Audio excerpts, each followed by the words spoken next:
Hi everyone, and welcome to another episode of Ask the Agent. My name is Amanda Betts, the ex-model agent, and I'm here to help you with any burning questions. Now I've got a really good question here today. It's from a man, not such a young man because he has a granddaughter.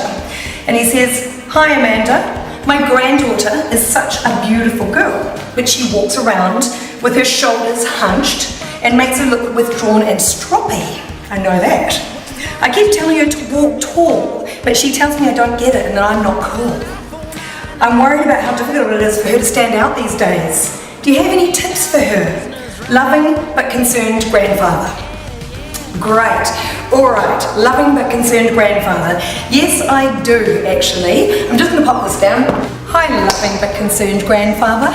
I know how you feel. Dealing with thousands of teams in my time working with Klein and 62 models until I started my own agency called Red 11 in 2005, I know how difficult it is in this day and time for our children to stand out. So what I'm going to do today for you is help you with some walking tips. But first, you need to actually find really cool ways that she's going to listen to you. One of the biggest problems, I guess with all of us, teenagers are certainly not alone, is that we need to know that we need to learn how to walk. So if we think we're doing fine, we're not going to want to be told what to do. I've actually been inspired by your question to do a walk the walk, or talk through your walk. It's a blog post coming up soon. I'm in the middle of writing it. But today, I'm going to give you some of the top tips for walking, because no matter what, as soon as you set foot out the door, you are on show. So how many times, for example, have you been out and someone says, "Oh, hey, I saw you walking down the road to blah, blah, blah." My goodness, it's okay for us. We've got really good jobs. We've got our lives. We've been carrying on with them. But for our teenagers, it is a real concern. I know. I have a 16-year-old, 6'2.5" boy that I constantly have to try and teach the importance of a good walk. Now the biggest thing is that you need to find a method for them that they can relate to. So on my blog post there's actually some really cool videos, but let me just give you some top tips that could be helpful for so many people that I've trained in the modelling and fashion industry, so hopefully these tips might help. So let's get on to the first tip for you. Tip number 1. The first thing is you need to stand tall. What teenagers do, in particularly, and adults for that matter as well, is we have a tendency to push through our hips, and our hips lean forward.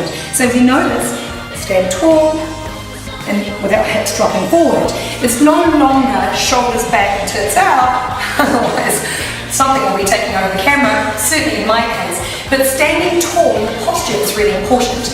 So what you do, first of all, is the bum needs to go back, the pelvis needs to go back. So as an example, there it is back, as opposed to dropping forward. So pushing the bum back, okay? The next thing is, instead of shoulders back, boobs out, what you do is you pretend that someone is holding you up from a thread at the very crown of your head. So just pulling you up, pulling you up, pulling you up.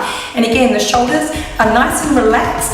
And take a big breath and hold the posture while you're breathing. So tip number 1, stand tall. Tip number 2, one foot in front of the other. I know. How basic does that sound? But actually, if you notice your walk, quite often people don't put their one foot in front of the other. There's the pony walk. Oh, so 90s. We don't do that anymore. But there's also, you've got to watch the pronating, right? Pronating, you roll in on the ball of the foot, but it's one foot in front of the other. Almost like you're riding a very thin bike. Obviously, if you cross it too much, it's not going to work. At the same time, you don't want to look like you're riding my dog Monty, okay? So it's one foot in front of the other. Let me show you how.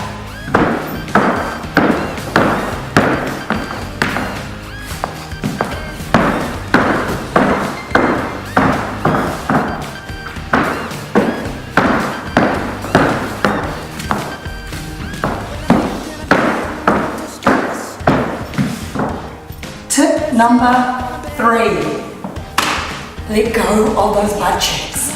Now, you're probably thinking, what is that crazy lady on? Nothing. The butt cheeks. What happens is, holding something pelvis forward, and then there's the little steps. We don't want that. You've got to let go of those butt cheeks and you walk from this part of the butt, okay? Right at the top of the hip. So what you're doing is just letting it go and not clenching that butt. Let me show you what I mean.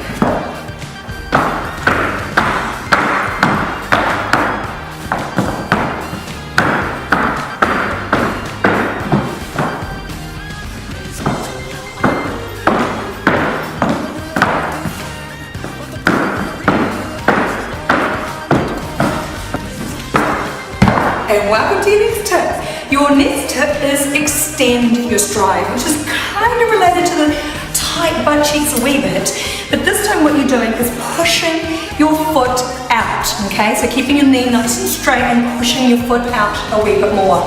Especially in heels, you can have a tendency to look like you're walking over the top of your heels when you're trying to keep balance. Let me show you what I'm talking about.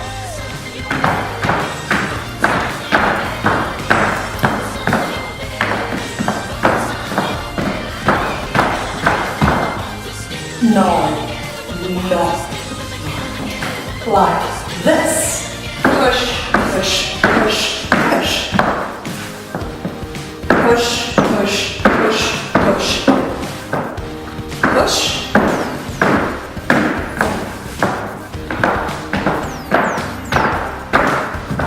Next tip. Relax the shoulders. Relax the shoulders down.